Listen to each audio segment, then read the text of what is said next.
Welcome in, everyone, to another episode of ZB's Horsepower Talk. As always, I'm ZB, Zack Brown, and joining with me, as always, is former 410 Sprint Car crew chief and mechanic, my dad, Jeff Brown. It's Throwback Week right now. We have a big episode here. Finally back from vacation right now. Was in a little bit of a different country, so missed out on some of the races, but was able to keep up through the wife's internet, scrolling it back and refreshing. Nice. So I saw the results from Dover, and I was like refreshing. I saw like the final laps, and I saw like Larson slowly closing in on Denny on the Dover race. And I was like, oh, refresh.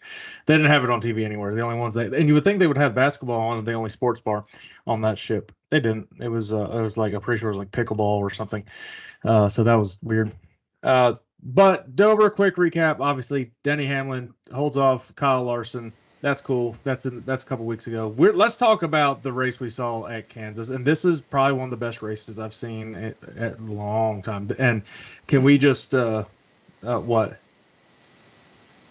That much? Oh, I didn't know. See what you did, and yeah, I don't even think it was that much. You're being that was yeah. The original scoring had Chris Buescher over Larson by 1/1000th, but when you had the photo finish and they had a bunch of different angles at it, Larson by literally a hair. The closest finish in NASCAR history, 1/1000th of a second. Photo finish. They rounded up to get the 1/1000th of a second. Probably.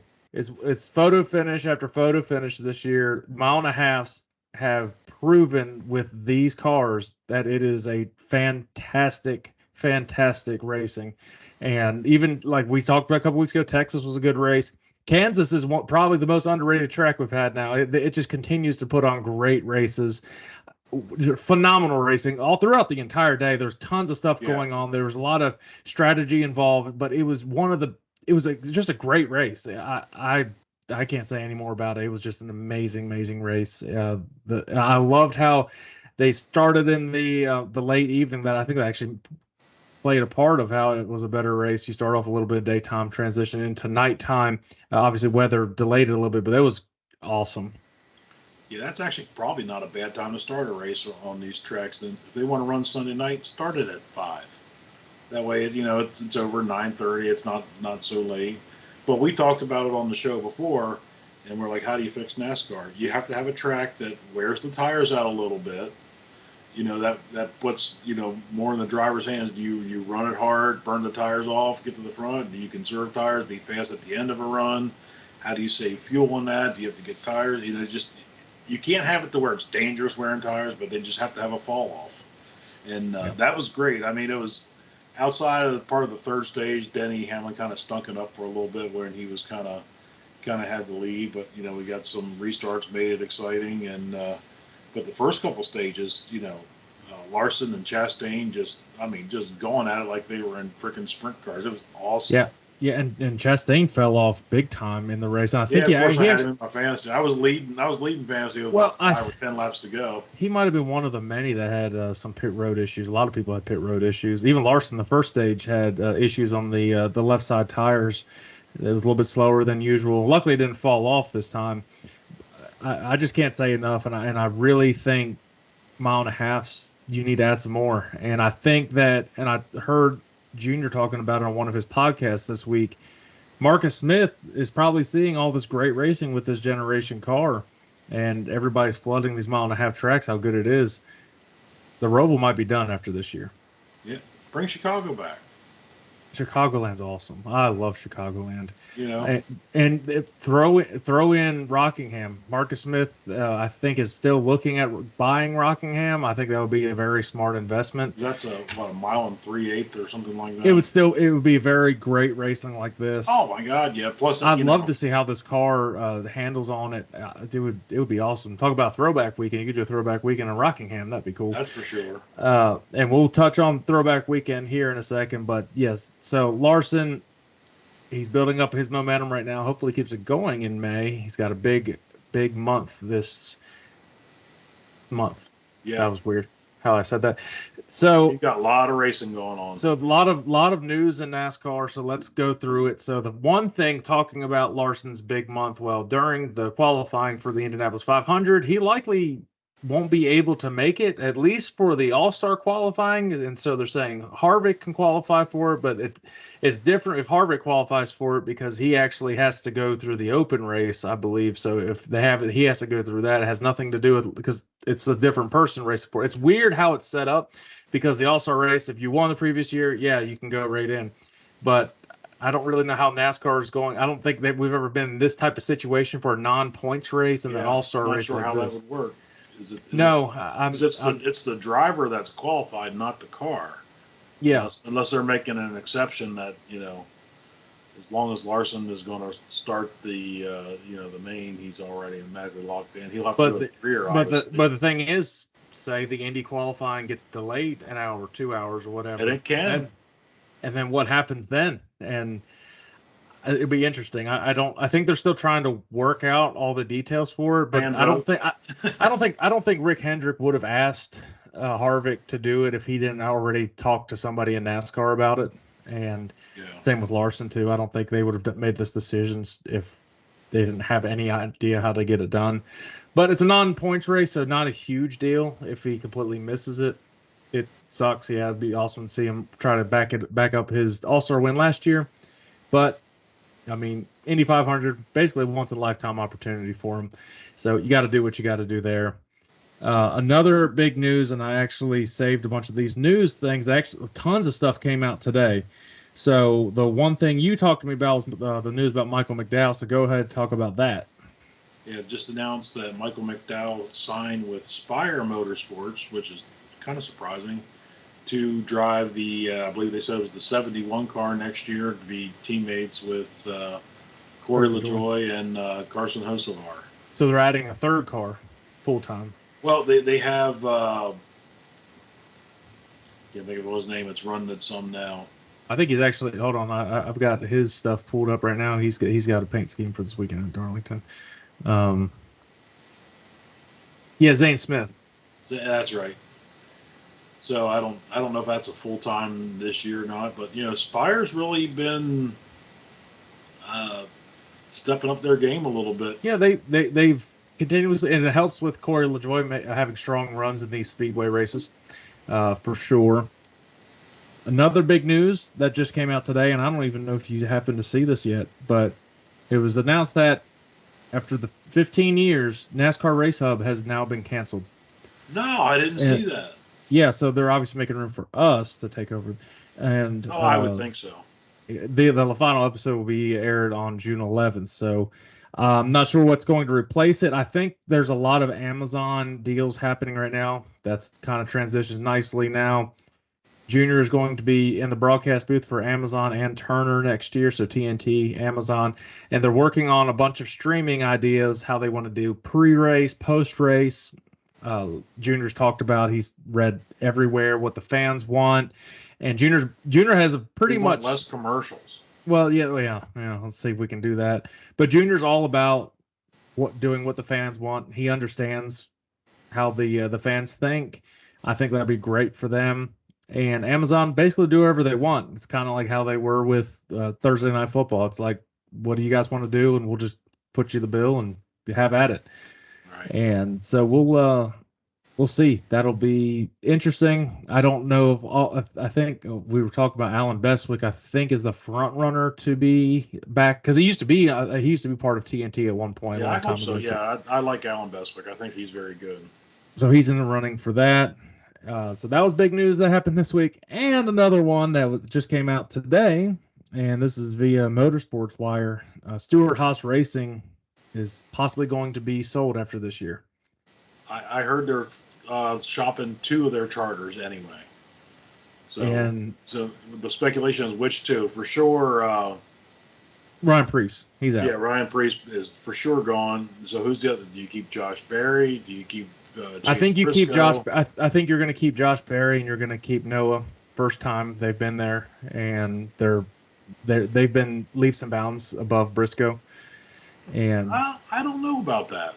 Well, Noah has, but Josh just started. Josh is new at full time this year too. So, Noah was new last year, but they're both new to the team. Ryan Preece is definitely gone 100%, and I think you're going to see Chase get bumped back down to Xfinity. So now where do these two charters go? That's the big question.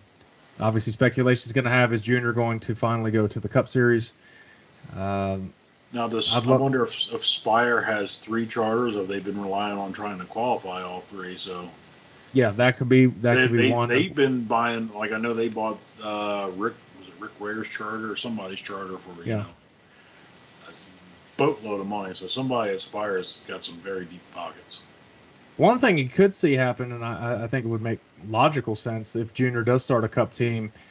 Obviously, this is more than likely Justin Allgaier's last year in the Xfinity Series. Why not put Justin Allgaier up in a Cup charter for at least a year, sign him a 1-year deal for it, and start getting the team. He has experience to get the team up and running and get on their feet. Because we all know that Carson Kvapil is going to be in the Xfinity Series next year. That's going to be the worst kept secret. I mean, he's racing another 5 races this year in the 88. Yeah, he's going to be in Xfinity next year, and he's good.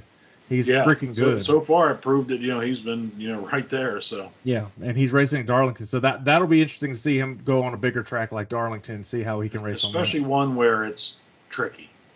Yeah, I'm excited to see what he can do. I think he's just a natural racer. I think he'll be fine if he can get a solid top 15, 10 finish, and you just keep it clean. Keeping the car under him and not wearing out the stuff, because yeah, that's the key at Darlington. That's hard to learn for a young guy.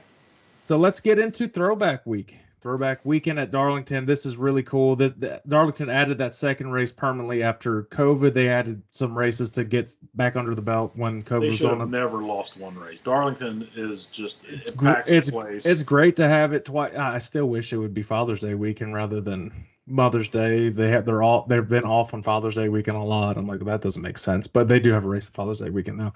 But it's Sunday night again. But Darlington's it's a different beast. It's track too tough to tame. Lady in Black. Holy shit! I hit the wall. Whatever you want to call it. It's awesome. It's Throwback Weekend. Tons of throwback schemes we're gonna go through here in a second. But let's give our power rankings for Darlington. And we've been off for a couple weeks, so stuff has changed big time.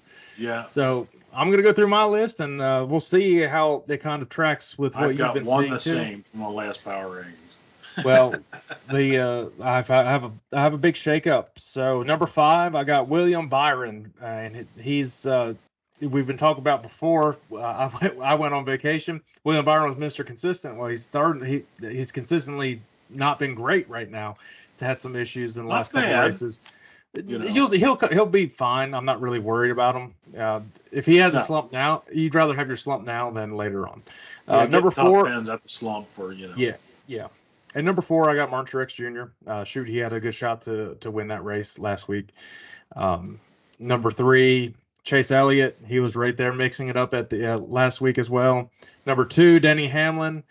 Won Dover.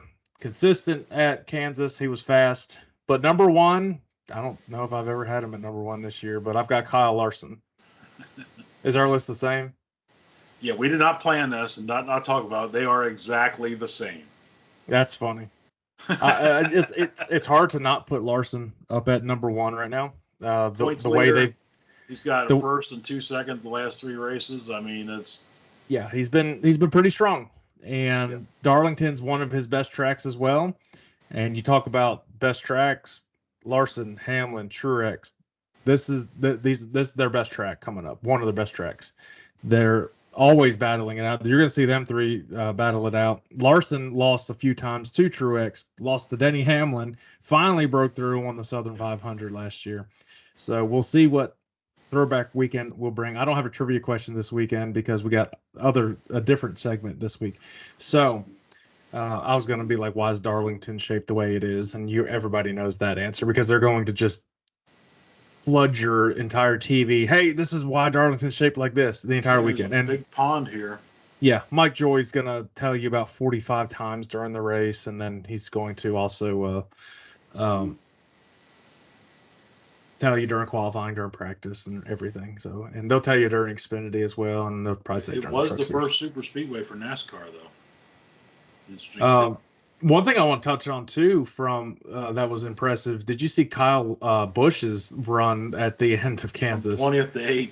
in 2 laps? Well, That thing that was shows you what tires do, and Kyle's still kind of a good driver there. yeah. I mean, he was just ballsing it in there. He said, Yeah. "Screw it." Oh yeah, and he had nobody else had fresh tires, so he was just running the shit out of it.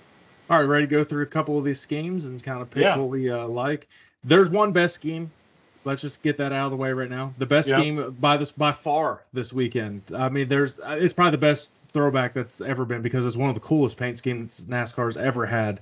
The Terry Labonte throwback, Kyle Larson, Even got the amazing, font. I mean, that's what amazes me. Even kind of looks amazing, like the chicken on the hood and everything. just incredible job by the design crew, the decal department, and the way the numbers are moved up in this car. It works. It works that really one looks well. really good like that. It looks really, really good, and it was really cool to see on NASCAR Race Hub. I think it was Race Hub. They surprised Terry Labonte with unveiling this, so that was pretty cool. And Larson's got the throwback suit too, so it's the best scheme by far. So a couple schemes I'm looking at. I actually saw Austin Dillon's. That's pretty cool. Throwback to seniors gold car that he raced in the All-Star race before. I do like Keselowski's, but probably the next favorite on it. I don't think it's a throwback, but the Justin Haley's FOP law enforcement car. That's pretty badass. That's very cool. Yeah, and I mean, you guys can probably imagine why I like that one. And then you've got the throwback to Jimmy Johnson for I mean that one's you don't get the same like wow factor like you got from when Larson revealed that one.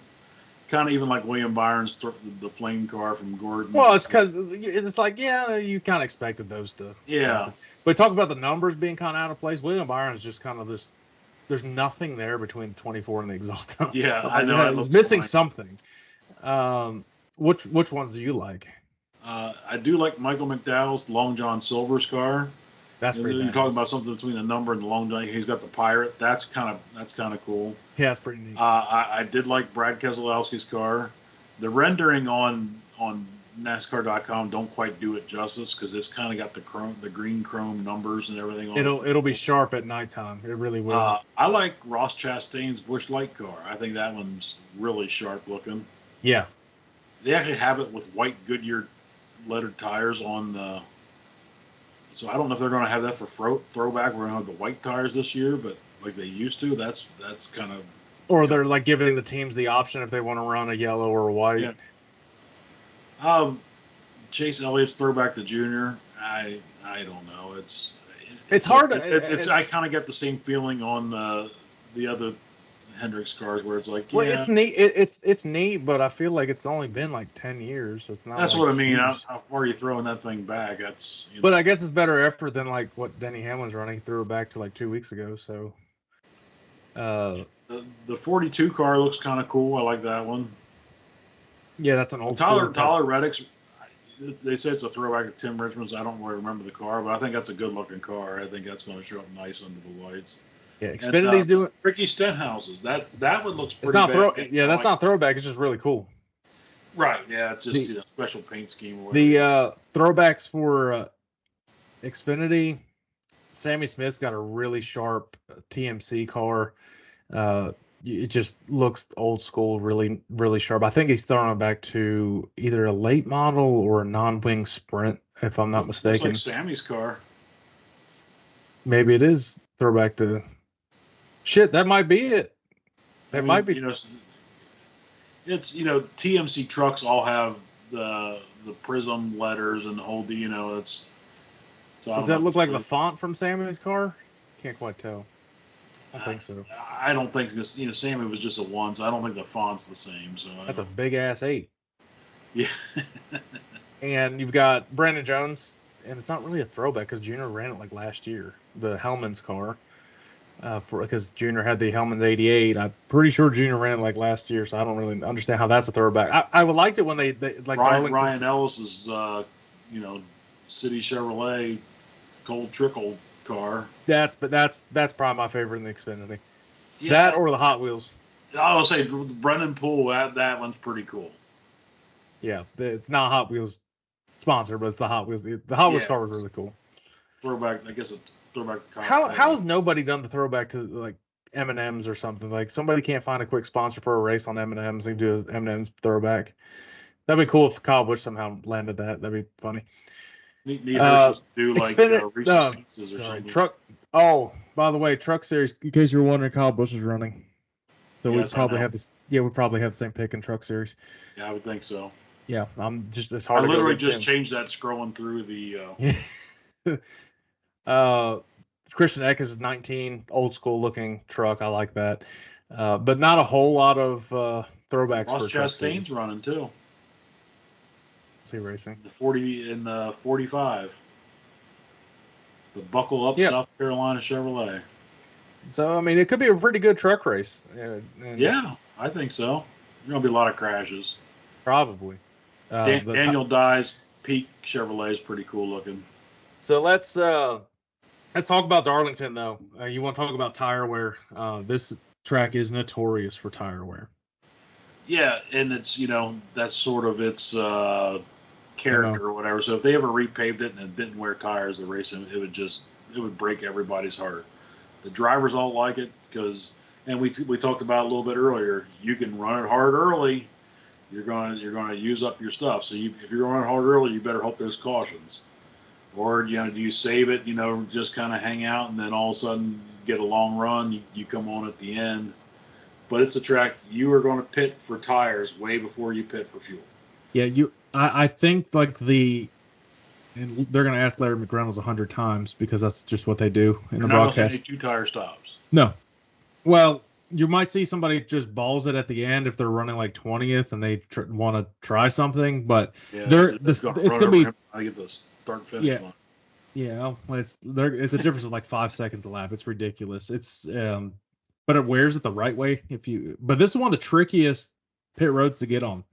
And you'll see tons of pit road penalties, probably crashes, spinning out and getting onto pit road. You see it every year. The track's really fast, and you're coming down pit road. Your tires already wore out, and you got to get slowed down to probably 45 or 55 miles an hour. You have about and turns 3 and 4 are the tight corners on the track compared to 1 and 2. So you're definitely in the wheel a lot harder there as it is, and. You get down there and hit the brakes and unload that car, you're going to see them come. Some of them are going to be coming around. Well, the Darlington Cup race is a 400-mile race, like its big sister, the Southern 500 in the fall. And I like how that 400. Yeah, and you keep Southern 500, that's fine. And I like the 400 for Sunday night. I wish they started the race. You're talking about starting it a little bit sooner, where it starts daytime, goes into nighttime. Started at 6 o'clock. That'd have been really cool, and then have the transition. Yeah, but it's a 3:15 race, not Sunday night. So, really? Yeah, I thought it was Sunday night. I just checked it right now. So okay. 3:30. So it'll. Yeah, green flag's probably like 3:45 or something. So you might get into a little bit later time, and then you got to see what the elements are going to be, if it rains or not. But I'm sure we're for an exciting weekend. Throwback weekend's awesome. Got throwback hat on to Junior, so that's the only throwback one I had that was old enough to call throwback. Of course, according to people, last week was a throwback. So let's get into our fantasy and then give our picks for this weekend in Darlington. So go ahead with your fantasy lineup, since I think I've been starting off the last couple times. Yeah, well, I'm last anyway, so like I said, I'm losing ground. What? 10 to go, I was leading fantasy points. Well, I'm losing ground pretty significantly, so I need to try to make up a little bit this weekend. So let's see what we got. Go ahead with your starters. All right. So this week I got Kyle Larson, Denny Hamlin, Tyler Reddick, Chase Briscoe, Christopher Bell, and in my garage I have Brad Keselowski. Yeah, I'm using all the good drivers mostly. Got to make up ground. That and Chase Briscoe. Yeah. Yeah. Well, couldn't use everybody. But so feature matchups this week. So we have Denny Hamlin versus William Byron. That's going to be a tough one, but I have Denny Hamlin. I think he's just got the momentum going right now. Tyler Reddick and Joey Logano. That's another actually tough one. I do have Reddick on that one. Figure I better put him since I have him in my lineup. Yep. Chase Elliott, Ross Chastain. That's Chase Elliott has been improving lately, so I'm going to put him in there. And then Kyle Busch and Christopher Bell. Being I have Christopher Bell in my fantasy, so I did pick Christopher Bell. All right, so my starters this weekend. Trying to even out a little bit on who I'm using. So we'll see if Ford can actually get a win this year too. They're winless right now. So my starters, I've got Noah Gragson. That team has been improving each and every week, and they've been very, very impressive to me. Kyle Larson, I figured I've got to go swing big, a little bit big on this one. I got Brad Keselowski, Kyle Busch, and Eric Jones. If people forgot that Eric Jones has a Southern 500 win, and he goes really well at Darlington for whatever reason. Is he racing? He is in my lineup. Well, so I'll let you know. Well, if he isn't, my garage is Denny Hamlin, and I'll throw him right back in. I had Eric Jones in, then I didn't know if he was going to race or not, so I took him out and put in Chase Briscoe. I'm putting him in there, and until I'm told otherwise, no. If it gets voided, cool. I'll throw in Denny instead of that. So not a huge loss then. I'm just trying not to use the crap out of Denny because I got 6 more uses for him. Yeah. Featured matchups: William Byron versus Denny Hamlin. I've got Denny Hamlin. He's just been one of the top 3 fastest over the last few weeks. Tyler Reddick versus Joey Logano. I actually picked Joey Logano. Darlington's a very good track for Joey, so if Ford's going to get back on track, I think it's this weekend. Chase Elliott versus Ross Chastain. I've got Chase as well. Kyle Busch, Christopher Bell. I don't know. I just think him ballsing it in the last 2 laps last week might give you a little bit of a spark that you need to have a decent race at Darlington. I've got Kyle Busch. Cool. It doesn't even say good bets. It says Denny Hamlin is a must pick. So he's definitely getting a flat. He's crashing into the yeah, he's wall. done. So these are the must picks. Denny and Kyle Larson. It says avoid Ryan Blaney. We'll see. Avoid Ross Chastain. I don't like that avoid. Ross is pretty good at Darlington. I could see Ross being fast just by how hard you can run that track. His finishes haven't shown how good he's run at Darlington because I'm pretty sure he and Larson slammed each other 2 years ago, caused all that. It might have been even the last spring race and all that controversy with Chastain. So I think he's going to run fine. Who's the sleeper this week? Eric Jones if he races. Yeah, two-time Darlington winner. Yeah, did he win 2 Southern 500s? Or did he win a throwback? That I don't. He won 1 Southern 500 for sure. I remember he won in the. It was the Furniture Row car before Truex went into the Furniture Row car. It was like a brand new team then, and he used pit strategy to end up winning. We were like, how did that happen? All right, so our picks for this weekend: Truck Series, Xfinity, Cup. I'm pretty sure we both have the same truck driver. Kyle Busch. Yeah, let's just go out on a limb there. Xfinity. Who's your Xfinity pick? Taking the low-hanging fruit on this one. I got William Byron. Oh, he's racing. Yeah, that's right. I've got Cole Custer in this one. Kind of low-hanging, same type of, he'll be up there. And Cup Series. My pick is Christopher Bell this week.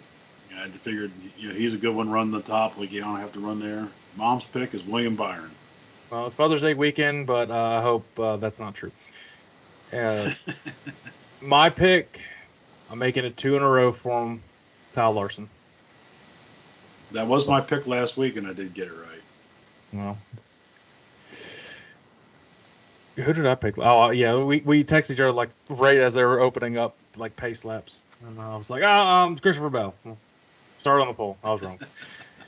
All right, so I think that does it for NASCAR this week. We went through all the news and everything like that. So this episode is brought to you by SeatGeek. SeatGeek is a live entertainment platform rethinking ticketing by caring more about their fans, teams, and venues.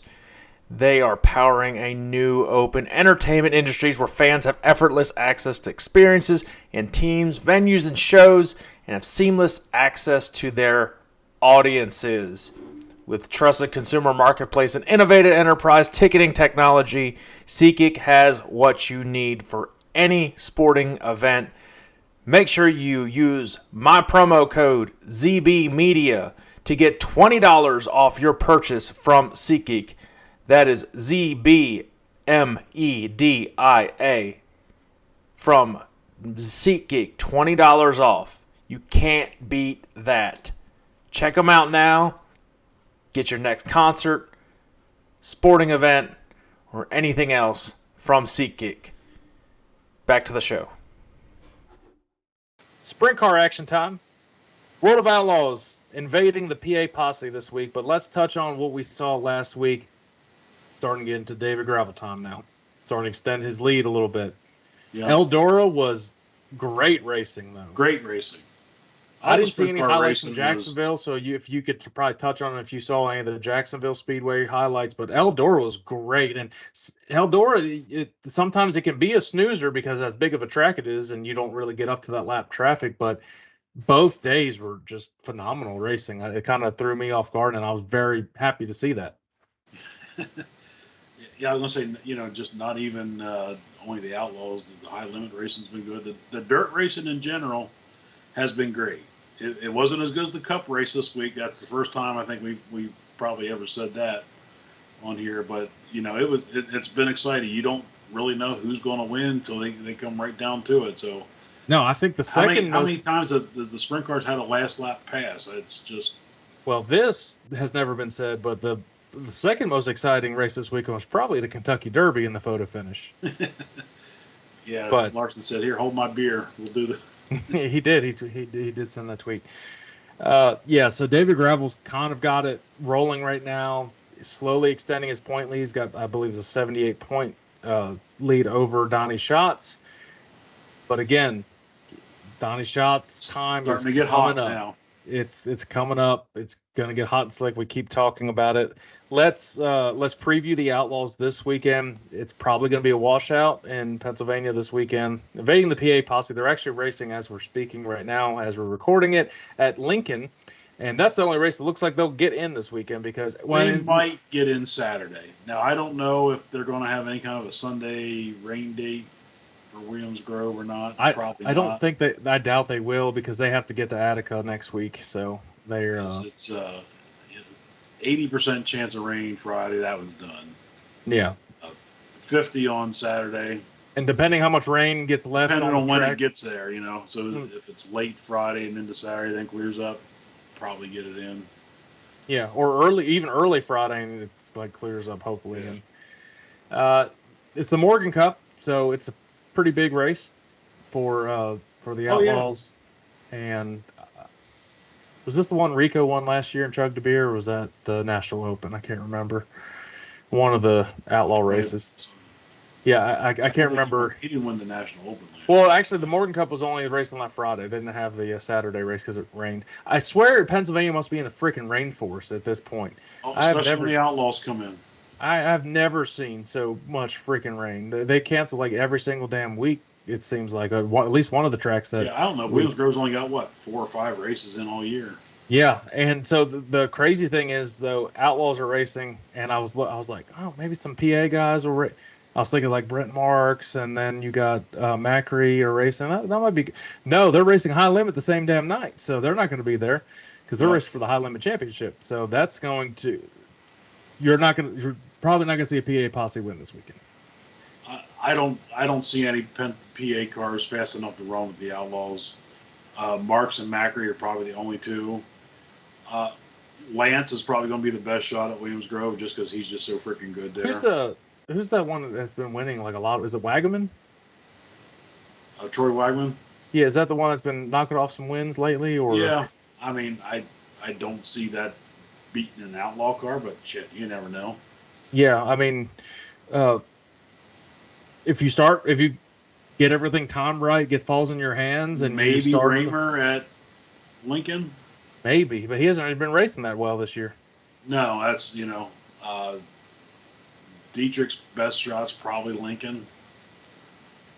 And yeah, I mean, if Troy Wagner's going to win one, it would probably be Lincoln. I don't see him beating the Outlaws at the Grove. I actually have Wagman as my pick at Lincoln. Do you really? Yeah. My pick's Anthony Macri. Is he racing at Lincoln then? Yeah. Okay. All right. Well, At least according to his if Twitter. there's any PA that wins, it's only going to be at Lincoln. I don't see any PA winning at Williams Grove. I think it's an outlaw sweep if they get both races in.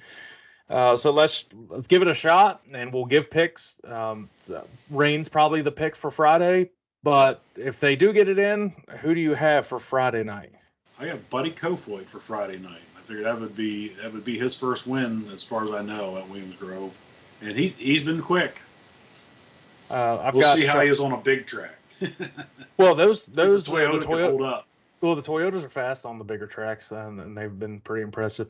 I've got Sheldon Haudenschild for this one. I probably should just pick David Gravel for everyone because I'm pretty sure he's going to get first or second lately. He's been on a roll, but I actually did not pick him this weekend. So who's your night two? I have Gravel for Saturday night. Saturday night to take the Morgan Cup. Now, well, I've got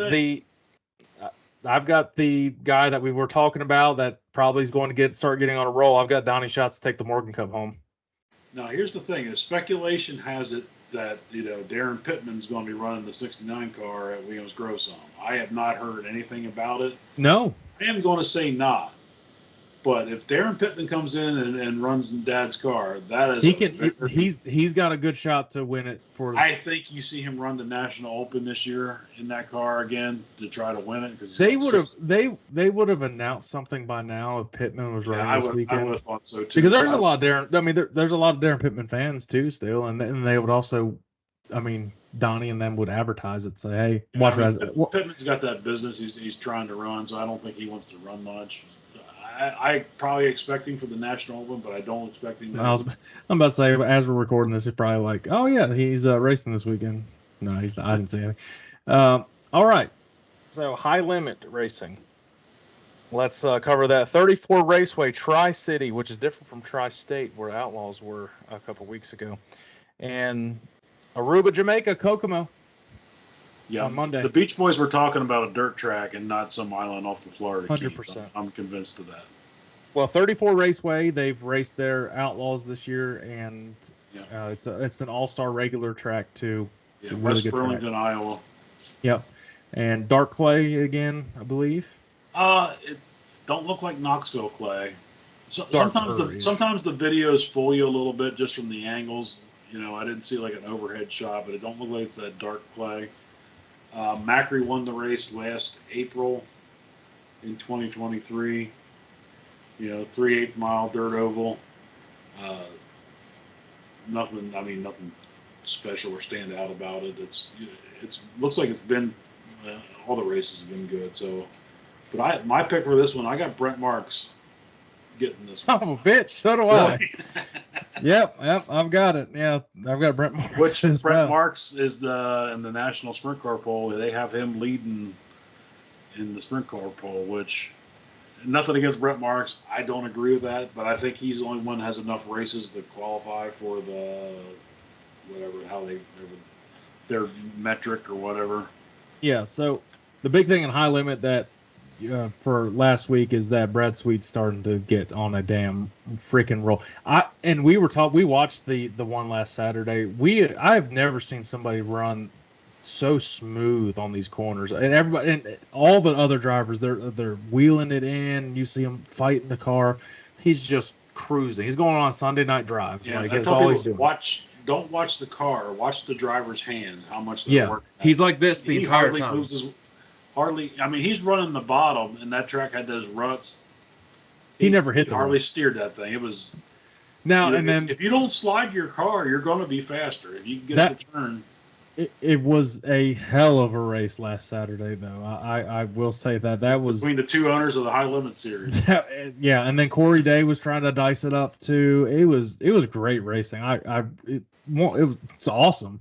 But I mean, Brad Sweet just prevailed because I mean he just stayed very consistent laps, didn't panic, just kept rolling it smooth. Yeah, Larson screwed up by hitting that rut. Times. What's that? He lost the lead 2 or 3 times to Larson and got it right back. He didn't do anything crazy. He did. Then at the end, he kind of pulled away a little bit. Yep. Yeah, and well, it helped that Larson and Corey Day were battling too, and then hitting the hell out of that. That was a massive rut that they were hitting on 3 and 4. That made for pretty good racing too. It's like who's going to hit it now? And that was, Sweet missed it every time. Yeah, that's a good track. Yeah, I like that. It was 50,000 to win. That's huge for.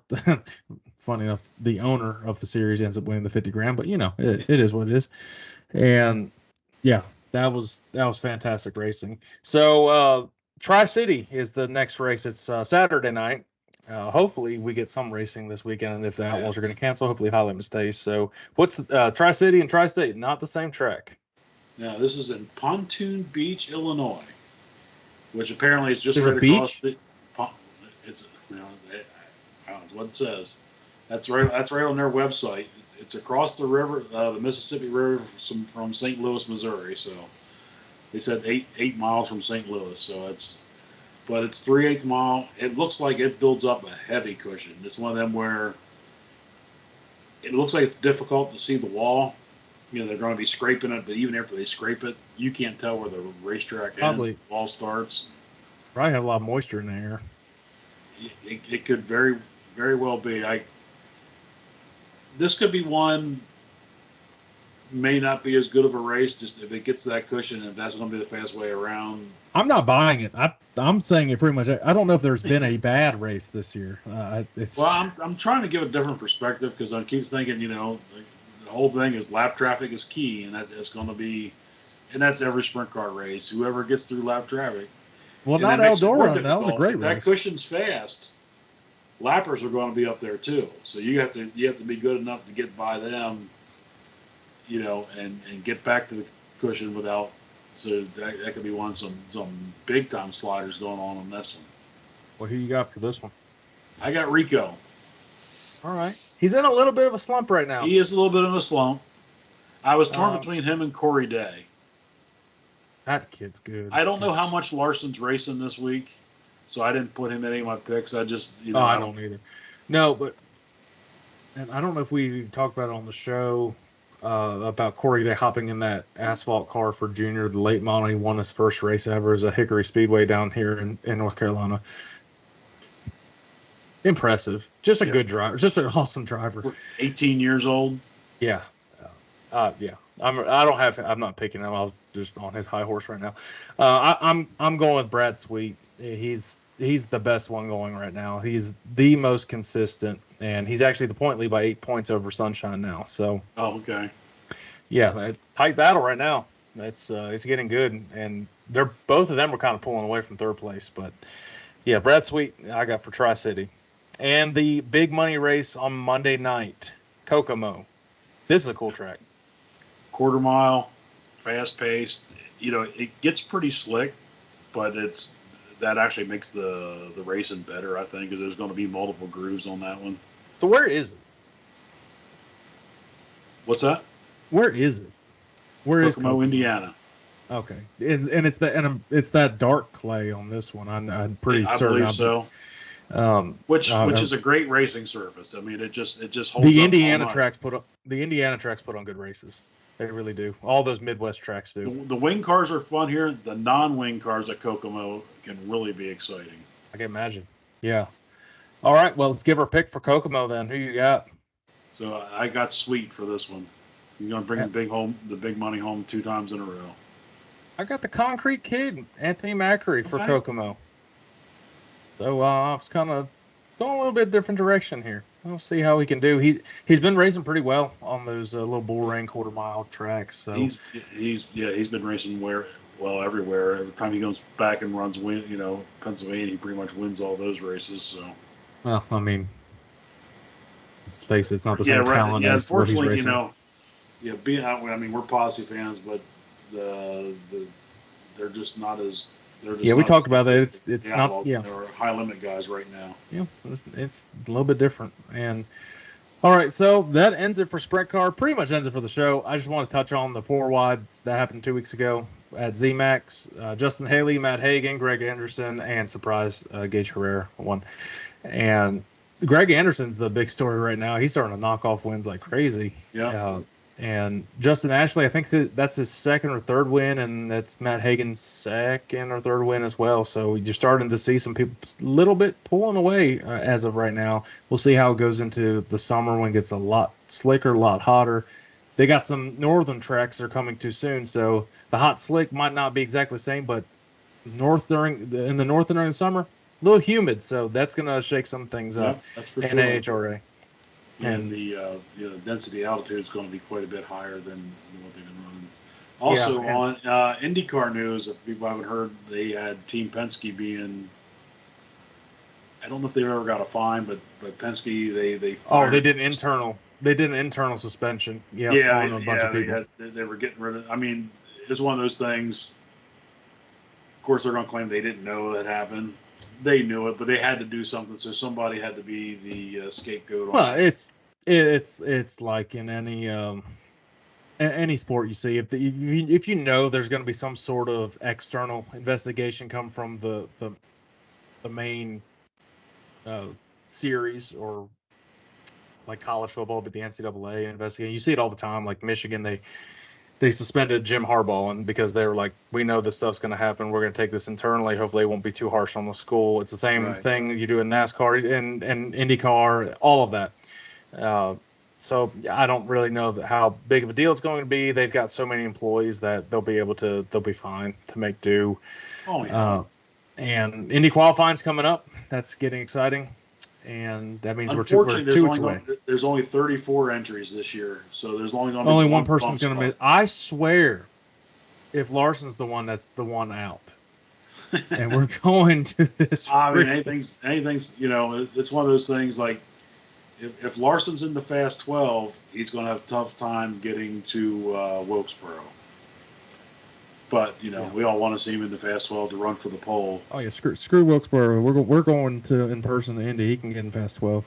And if you don't start in the top 12, you don't really have a chance at the Indy. Let's be honest, you really don't. Unless you get a bunch of cautions and you can have some strategy, but you don't generally see that in Indy. We'll preview that here in a couple weeks, but you don't generally see that with Indy. We need Indy cars at North Wilkesboro. God, they fly. It would be similar to Iowa, how you'd see them on that. Yeah. They put on great shows. They look like sprint cars on a quarter mile on that track. And brand new pavement with the new surface down. Oh yeah, they fly. Yeah, they could race 3 lanes and they wouldn't even budge. It'd be great. I think that does it for this week. Throwback week. It's a big time week. Probably the coolest. This is fun. It's always exciting to see the paint schemes and the driving suits and Darlington's a couple of years ago. Blaney had that throwback where he was dressed like looked like a '70s porn star with the mustache and all. That was pretty cool. I hope he does it this week. I hope he does it.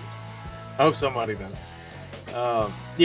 Exciting week. Exciting weekend of racing, and we're when you get to the All-Star race, you're kind of like, all right, we're starting to get to the meat of the season now. It's go time now. So, all right, well, make sure you follow anywhere you get your podcast, any podcast platforms. Make sure you check out the YouTube channel. Sorry we're delayed, but you missed out last week. No, I was in a little bit better weather and area and drinking and stuff, so it was fun. But we're back at it on a weekly basis. Drops every midweek usually. So whenever we usually get to it. And make sure you share it with everybody you know. Follow all social media platforms. And we'll be back at it again next week to recap all of the Throwback weekend action. Till then, we'll see you then. All right. Good night.